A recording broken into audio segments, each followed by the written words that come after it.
11월 22일 주일 예배에 오신 여러분을 환영하고 축복합니다.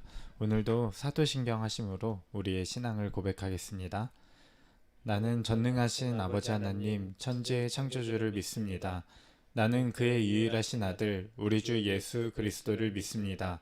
그는 성령으로 잉태되어 동정녀 마리아에게서 나시고 본디오 빌라도에게 고난을 받아 십자가에 못 박혀 죽으시고 장사된 지 사흘 만에 죽은 자 가운데서 다시 살아나셨으며 하늘에 오르시어 전능하신 아버지 하나님 우편에 앉아 계시다가 거기로부터 살아있는 자와 죽은 자를 심판하러 오십니다. 나는 성령을 믿으며 거룩한 공교회와 성도의 교제와 죄를 용서받는 것과 몸의 부활과 영생을 믿습니다. 아멘. 이제 우리 다 같이 괴로울 때 주님의 얼굴 보라 찬양하도록 하겠습니다.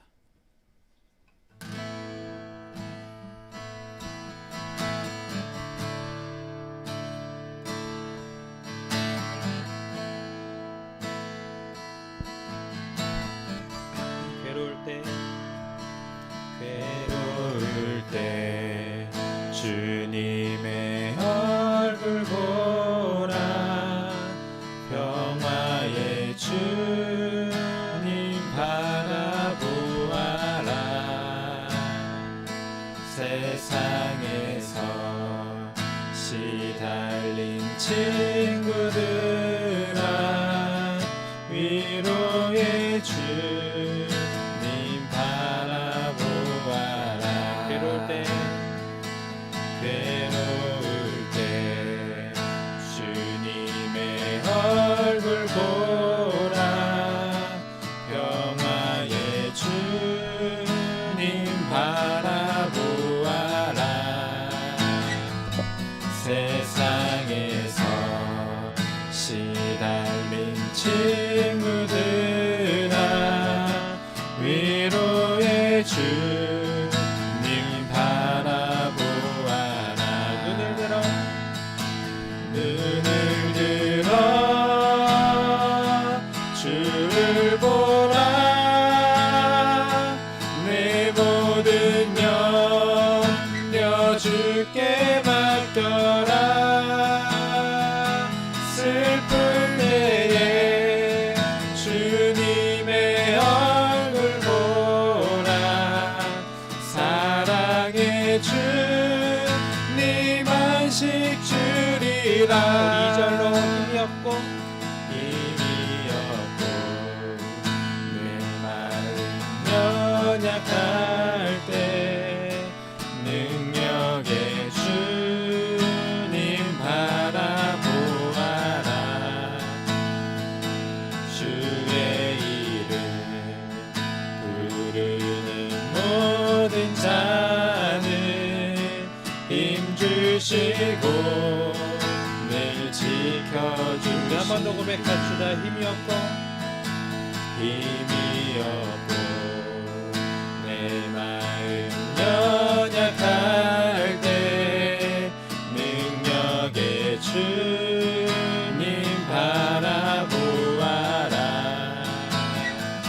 주의 이름 부르는 모든 자는 힘주시고 늘 지켜주시리 눈을 들어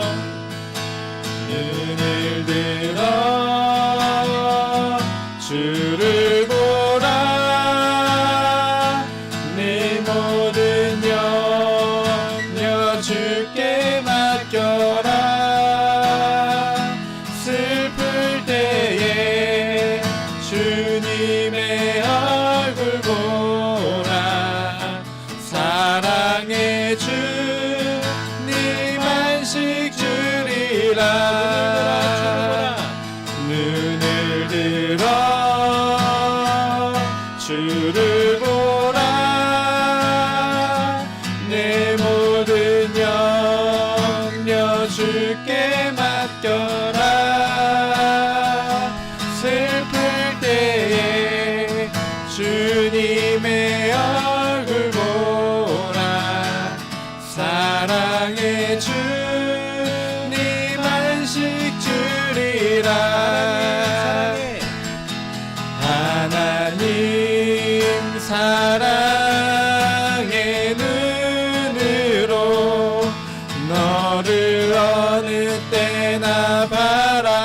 바라보시고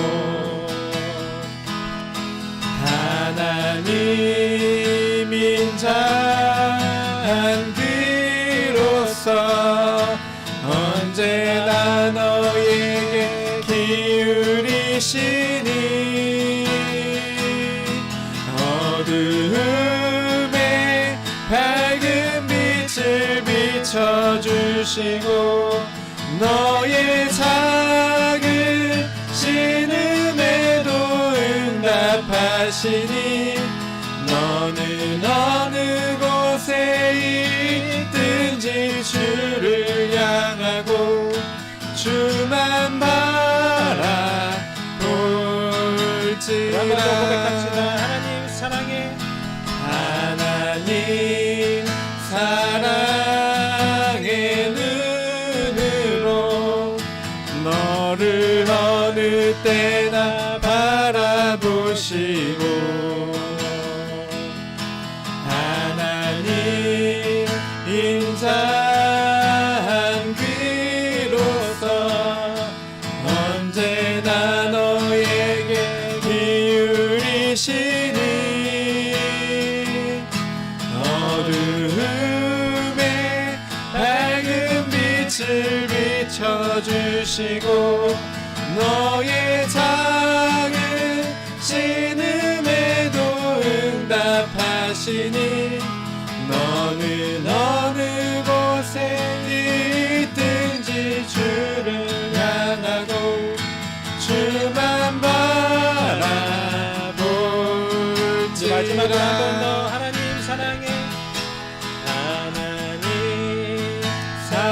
사랑의 눈으로 너를 어느 때나 바라보시고 하나님 인자한 그로서 언제나 너에게 기울이시니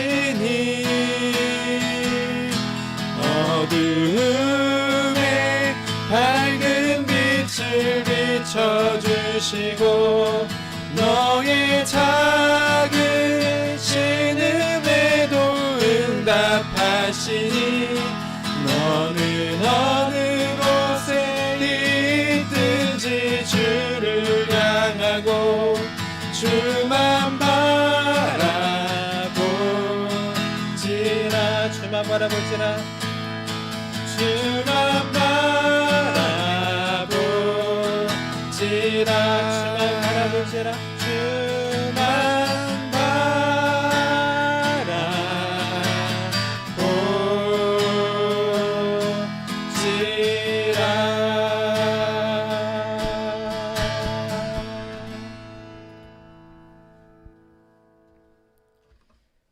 이 시간 다 같이 기도하도록 하겠습니다.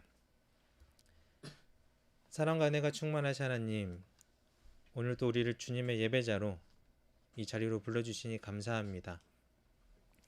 그러나 우리가 이 시간 우리의 삶을 돌아보면 우리가 주님의 자녀로 살지 못했음을 고백하게 됩니다.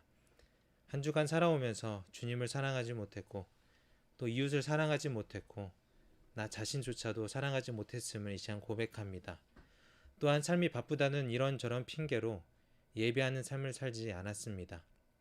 주님, 우리의 부족함과 연약함을 불쌍히 여겨주시고 주님의 크신 은혜로 우리를 다시 한번 변화시켜 주시옵소서.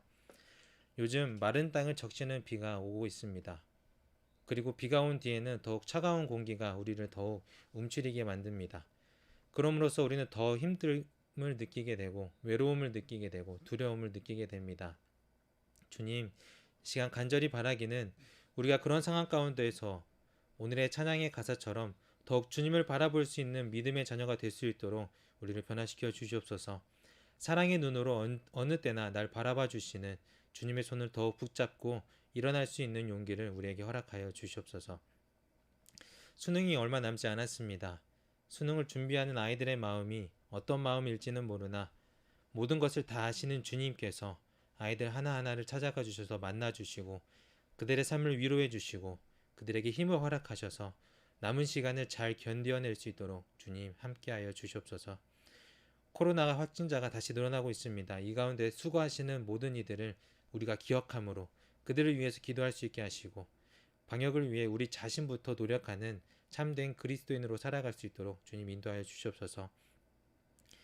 이 시간 말씀을 전하시 이우성 전도사님과 함께 하시어 은혜의 말씀이 선포되어 우리가 변화되는 귀한 시간이 될 수 있도록 주님 인도하여 주시고 이 모든 말씀을 언제나 우리와 함께 하시고 우리의 기도를 들으시고 응답하시는 예수 그리스도의 이름으로 기도드렸습니다.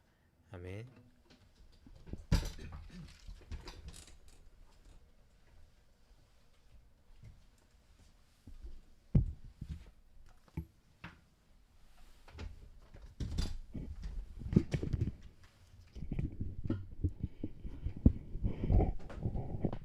오늘 우리에게 주신 하나님의 말씀은 마태복음 26장 21절에서 25절의 말씀입니다. 마태복음 26장 21에서 25절의 말씀을 함께 봉독합니다.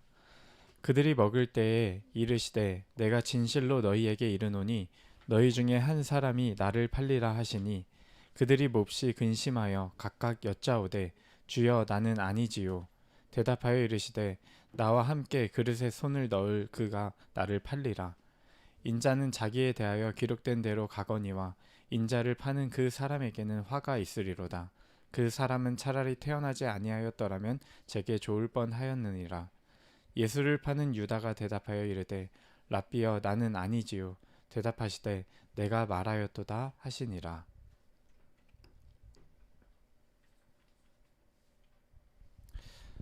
주님의 은혜와 평화를 빕니다. 주님의 은혜와 그 크신 사랑이 우리를 가득 메우고 흘러넘쳐서 우리의 친구들과 가까운 이웃들 그리고 북한 동포 그리고 1년간 어쩌면 그 이상을 준비하고 임용고시를 보려고 했는데 볼 수 없었던 예비 선생님들과 또 오랫동안 준비한 일들이 코로나로 틀어져서 낙심한 모든 사람들에게 그 사랑과 은혜가 전해지길 소원합니다.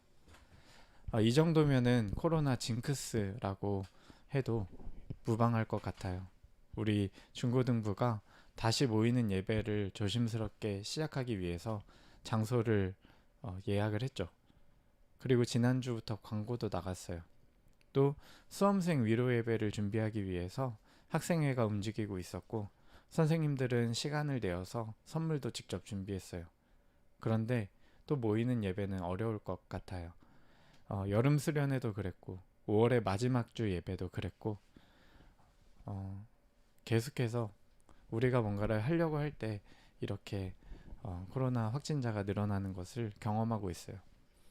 그런데 우리가 이렇게 알 수 없는 세상을 살아가면서 우리가 참 아무것도 알 수 없는 사람이구나 깨달으면서 버둥대면서 살기보다는 늘 주님이 은혜로 채워주실 것을 기대하고 믿으면서 그렇게 살아갔으면 좋겠습니다.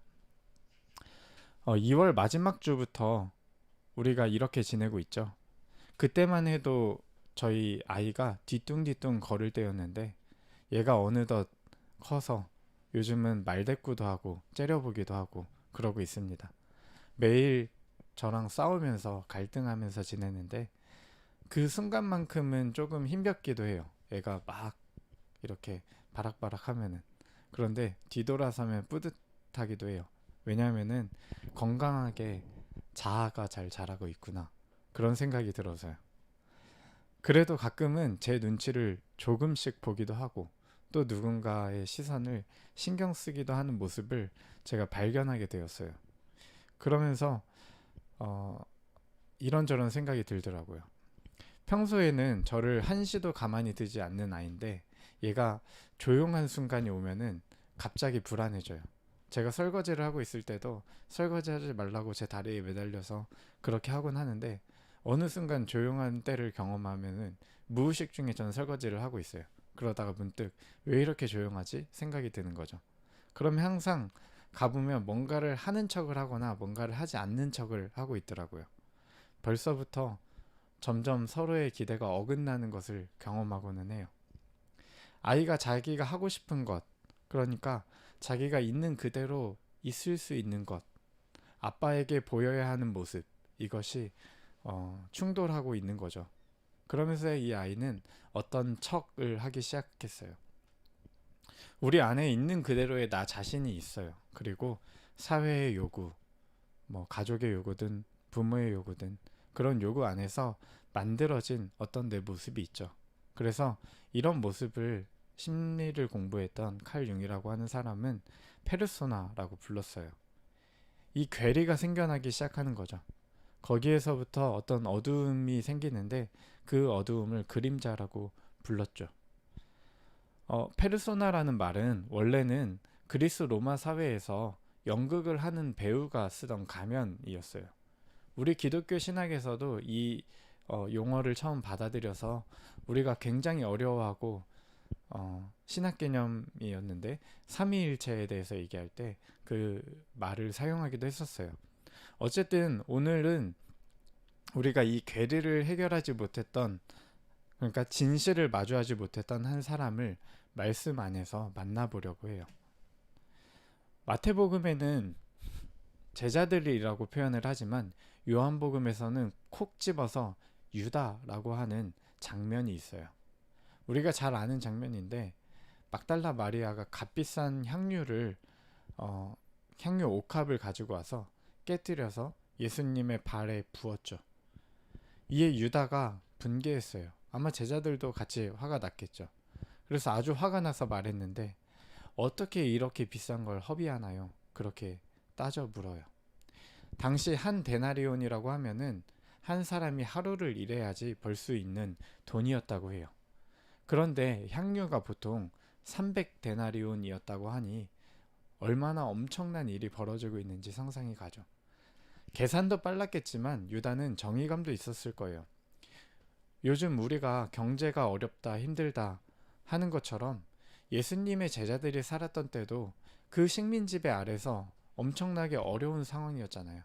많은 사람들이 예수님이 오시기 얼마 전에는 갈릴리 지역에서 그 인구도 얼마 안 되는 지역에서 2,000명이 넘는 사람이 십자가형을 당하는 것을 지켜봤던 사람들, 그리고 엄청나게 많은 세금 중압감 아래에서 살아갔던 가난에 쩌들었던 사람들, 그 사이를 살아갔던 사람들이 예수님의 제자들이었어요. 그러니까 이게 상식적으로 용납이 안 되는 행동이었겠죠. 어떻게 돈을 저렇게 쓰나 그런 생각이 있었을 것 같아요. 특히 돈을 관리하는 유다는 자기가 앞장서서 화를 냈던 거죠. 저건 노동차의 거의 1년치 월급이야 하면서요. 어쩌면 정의감에 불타오르며 많은 무리들이 따르기 시작한 이 집단에 돈을 맡은 사람이라는 것이 자부심을 유다에게 주었을 거예요. 유다는 예수님을 따라다니면서 제자들 안에서는 권력의 중심에 서 있을 거예요. 그도 그럴 것이 예수님의 제자 공동체가 그렇게 부유하진 않았었지만 오히려 그렇기 때문에 유다에겐 더 많은 권한이 주어졌을 것 같아요. 왜냐하면 함께 어딘가를 가더라도, 여관에 묵게 되더라도, 아니면 뭔가를 먹을 것을 사게 되더라도 모든 돈은 유다를 통해서 나가고 유다에게로 들어왔잖아요. 그것을 제자들이 경험했을 거예요. 아, 뭔가를 하려면은 저 손을 거쳐야 되는구나 하고요. 예수님께서 부활하시고 한 세대가 지나고서야 쓰여진 복음서에서는 베드로와 요한을 굉장히 중요한 제자들로 여기면서 쓰고 있지만 적어도 예수님을 따르던 그 당시 그 사이에서는, 그 제자들 사이에서는 유다가 굉장한 인물로 보이지 않았을까 하는 생각이 들어요. 예수님의 신뢰를 한 몸에 받고 정의감까지 넘치는 것 같은 그의 그 모습, 사람들의 눈에 비친 유다의 모습, 바로 이것이 유다의 페르소나였어요. 그런데 이때 예수님께서 유다에게 그러시죠. 제자들에게도 모두에게도 마찬가지였어요. 어찌하여 그를 괴롭게 하느냐? 그가 내게 좋은 일을 했다. 제가 예전에 모교회에서 청년으로 있었을 때 한 부서의 홍보 영상을 만들어주면서 굉장히 칭찬받을 것을 기대했던 적이 있었어요. 그런데 그 당시에 청년부를 담당했던 제겐 참 소중했던 교회 형이자 전도사님이었던 분이 제게 갑자기 너한테 실망했다라는 말을 해서 사뭇 당황스럽다 못해 상처가 된 적이 있었어요. 그 형은 그 당시 요즘 부서들끼리 굉장히 협력을 하면서 잘 지내고 있었는데 제가 한 부서만 눈에 띄게 하는 바람에 다른 부서들끼리도 경쟁이 시작되었다라고 하는 것이었어요. 사실 저도 제가 맡은 부서가 인정받았으면 하는 마음이 있었던 것이죠. 나중에 서로 사과를 하고 풀었지만 진실을 마주하는 것은 꽤나 당황스럽고 어려운 일이었어요. 유다도 진실을 마주했죠. 유다가 기대했던 것은 칭찬이었어요. 그래, 네 말이 맞다. 이런데 쓸데없이 돈 쓰지 말고 가난한 사람들 도와야지. 이런 반응을 유다는 기대하지 않았을까요? 그런데 예수님의 직설적인 한마디는 유다에게 진실을 마주하게 하죠. 유다는 예수님을 따라다니면서 자기한테 부여된 그 사회적 지위, 페르소나를 즐겼는지도 모르겠어요. 유다는 어, 이런 사람이야말로 하는 그런 남들의 해석들이 있었던 거죠. 이런 사람이 정말 예수님의 제자다 하는 그런 말. 그리고 돈을 정의롭게 쓰는 사람. 그런 모습으로 자기가 살아가고자 했을 거예요. 그렇지만 사람들에게 보여진 유다의 모습은 진짜 유다가 아니라 유다 자신과 사람들이 함께 만들어낸 그의 가면, 페르소나였던 거죠. 진실을 꿰뚫어 보면 예수님을 향한 진실한 사랑은 오히려 마리아에게서 볼 수 있었던 것이죠. 진실을 마주했을 때 사람들의 반응은 뭘까요? 거의 다 분노해요. 저도 아내랑 싸울 때 많이 경험하는데 아내가 저를 가장 화나게 하는 순간이 언제일까 곱씹어 보면 진실을 말할 때예요. 제가 바보가 아닌데 저한테 아무리 바보라고 해도 저는 전혀 상처받지 않아요. 전혀 반응하지 않아요. 화가 나지 않죠. 그런데 정말로 제가 그렇다는 것을 은연중에 알고는 있는데 그것을 건드리고 그것을 알게 했을 때 화가 나는 거죠. 유다도 분노했어요. 그리고 결국은 예수님을 넘기기로 결심하게 되었죠. 때로 어떤 해석들은 이런 유다의 행동이 돈의 욕심이 나서라고 해석을 하기도 하지만 그것도 맞는 얘기일 수 있겠지만은 은 30에 얼마 안 되는 돈에 예수님을 판다는 게 그게 돈 욕심이라고 볼 수 있는지 생각을 하게 되는 대목이죠. 아마도 유다의 정말 분노한 것은 자신의 페르소나, 자신의 그 감추어진 진짜 자기 자신과 그 가면 사이에서 인정하고 마주하는 그 지점이 자신을 분노하게 하지 않았을까? 그것 때문에 그 배신의 길을 걷게 되지 않았을까 하는 그런 질문을 던지게 되는 것이에요. 이어서 예수님은 제자들과 마지막 식사를 하게 되었어요. 예수님은 제자들이 모인 그 자리에서 의미심장한 말을 하시죠. 너희 중 하나가 나를 팔리라. 우리는 그게 유다라고 아주 쉽게 생각하고 얘기할 수 있겠지만 적어도 이 속으로 들어가서 그 장면의 대화를 유심히 관찰해 보면 그렇지 않다라는 것을 발견할 수 있어요. 그 누구도 유다를 의심하고 있지 않아요. 그 제자들은 유다의 페르소나를 유다로 알고 있잖아요. 다들 속으로 나는 아니겠지? 그렇게 생각하는 마음과 아마도 엉뚱한 사람을 가리키면서 쟤 아닐까? 베드로 아닐까? 요한 아닐까? 그러고 있었을 것 같아요. 또 정직한 사람은 어쩌면 내가 혹시 예수님을 팔게 될까? 그런 질문을 스스로에게 던졌을 수도 있어요. 이때 예수님은 한 번 더 경고하듯이 말하죠. 나를 넘겨주는 자에겐 화가 있다. 그 사람은 차라리 태어나지 않았으면 좋았을 것이다. 그 말에 유다가 혼란스러워서 그 심경을 가지고 또 물어보죠. 나는 아니지요. 예수는 유다가 진실을 마주하길 원했지만 유다는 끝까지 거절했어요. 예수님은 진실을 알고 진실을 봤어요. 그래서 참 진실이신 당신께 유다가 나오길 바랐어요. 사람들 앞에 만들어진 자신의 모습 말고 참 자기로 예수님께 나아오길 바랬어요. 그런 마음이었으면 했죠. 그러나 끝까지 자신의 페르소나와 정말 자기의 모습을 통합해내지 못하고 죄책감에 시달리다가 결국 비극적인 결말을 맞이하게 됐죠. 제가 여러분을 위해서 기도할 때 항상 기도 제목으로 올리는 것, 굉장히 자주 하는 표현인데요. 넉넉한 마음을 달라라고 기도를 해요. 나는 원래 이런 사람이니 누가 나를 어떻게 평가하든지 별로 상관없다 하는 그런 마음이기도 하고요.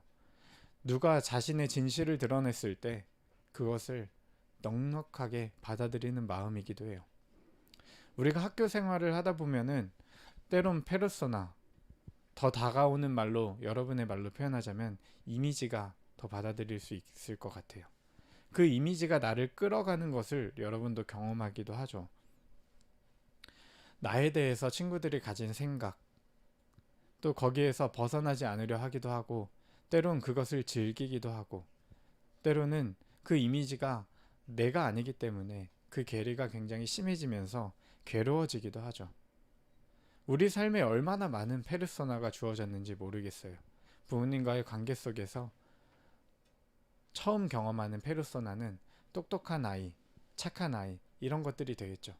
실은 나는 그렇지 않은데 그 기대가 서로 갈등하면서 폭발하는 시기가 여러분과 같은 청소년기가 되겠죠. 또 고등학교 1, 2학년 때까지만 해도 잘 그렇게 마주하기 어려웠던 진실을 고3 때 마주하게 되었다라고 하는 얘기도 많이 듣게 돼요. 아마도 성적의 잣대로 자신을 판단하게 되었을 때는 그동안은 감출 수 있었던 진실이 그때가 되면 드러나는 것이겠죠. 굉장히 마주한다는 것은 두려운 일이에요. 그런데 막상 마주하고 나면 주님께서 풍성한 은혜를 주셔요. 채우셔요. 인정할 것은 인정하고 받아들일 수 있는 용기를 주시고 또 그로부터 앞으로는 자유롭게 해주시죠. 이런 우리에게 예수님은 계속해서 진실로 다가오시고 진실을 마주하게 하시는 분이에요. 끊임없이 도전하시고 때론 창피하기도 하지만 그런 것을 그냥 받아들일 수 있는 넉넉함, 그것을 주시죠. 그것이 진실된 사람인 것이죠. 그렇게 자기 자신을 받아들인 사람이어야 다른 누군가도 받아들일 수 있는 것이죠.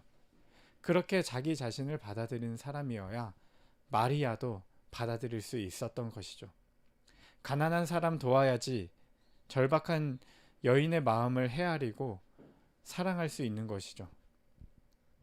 자신을 그렇게 바라보고 용납할 수 있는 사람이어야 다른 누군가에게도 용납과 그런 시선을 허락할 수 있는 것이죠. 여러분이 그렇게 건강하게 자기 자신을 바라보고 또 누군가를 바라봤으면 좋겠어요.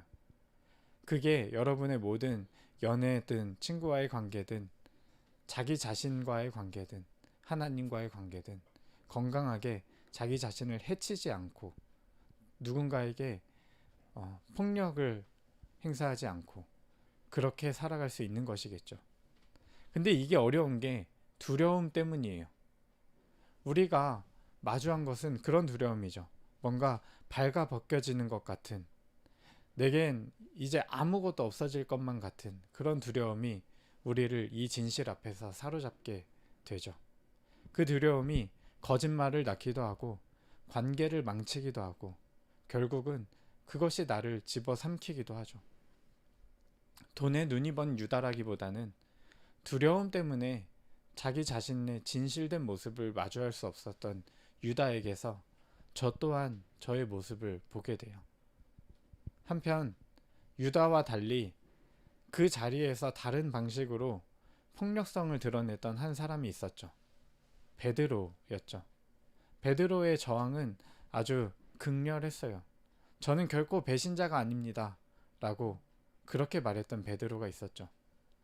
그런데 베드로는 자기가 배신자라는 것을 처절하게 경험했어요. 눈물로 경험했고 아팠고 두려웠지만 이게 나구나 경험했어요.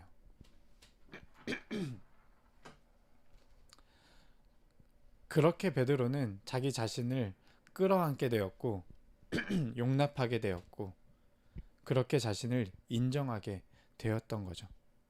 근데 그것이 은혜였어요. 자신의 연약함을 인정하고 진실된 모습을 받아들이고 그 끝에 회복이 있었던 것이죠. 더욱 단단해져 갔던 거죠. 여러분도 주님 안에서 여러분의 참 진실을 마주하게 될 때 그것은 한 번의 사건이 아니라 모든 관계 속에서 계속해서 마주하게 되는 연속된 것일 거예요. 그런데 그럴 때 주님께서 넉넉한 마음을 여러분에게 주셔서 잘 받아들이고 잘 단단해지고 그렇게 나도 용납하고 남도 용납해 갈 수 있는 유다가 아닌 베드로와 같은 사람이 되기를 주님의 이름으로 소원합니다. 기도하겠습니다. 하나님, 감사합니다. 우리 안에 감추어진 모습, 감추어진 나를 마주하는 것이 두려울 때가 참 많습니다. 만들어진 나의 모습으로 살아가기가 때론 편하기도 하고 때론 그 뒤에 숨어 사는 게 좋기도 하고 즐기기도 하고 때로는 두렵기도 합니다. 주님, 우리가 관계 속에서 그런 상황들을 마주할 때마다 진실 대신 예수님께서 진실로 인도하실 때마다 우리가 그 부름에 응답하여 나를 용납하고 또 나를 용납했기 때문에 다른 사람도 용납할 수 있는 사람들로 성장해 갈 수 있도록 주님 도와주세요. 오직 주님의 은혜가 우리의 삶을 가득 채우고 그 은혜로 살아간다는 그 믿음을 우리에게 허락하여 주시옵소서. 환절기가 왔습니다. 주님, 날씨가 많이 추워졌는데 다들 건강 유의하게 주님께서 도와주시고 지켜주시고 또 얼마 남지 않은 수능을 준비하는 우리 고3들 주님께서 은혜 베풀어 주셔서 넉넉한 마음으로 어떤 성적이든 받아들이고 그보다 더 주님께서 이 땅에 보내주신 이유를 생각하면서 살아갈 수 있는 더 넓고 더 높게 보는 우리 고3들 또 중고등부 한 명 한 명 되도록 은혜 베풀어 주시옵소서. 감사드리며 예수님의 이름으로 기도드립니다. 아멘.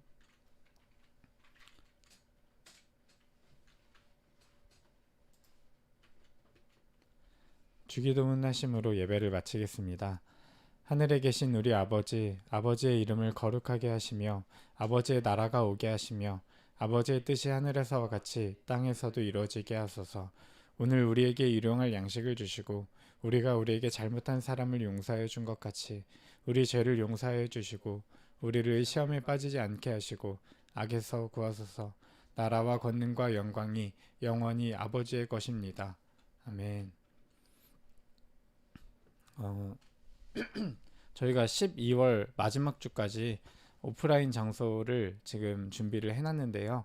일단 지금 방역 단계가 올라가진 않았지만 계속해서 확진자가 늘어나고 있기 때문에 저희는 원래 30%까지는 인원이 올 수 있어요. 그렇지만 선생님들만 2주간 모시고 더 추이를 지켜보도록 하려고 해요.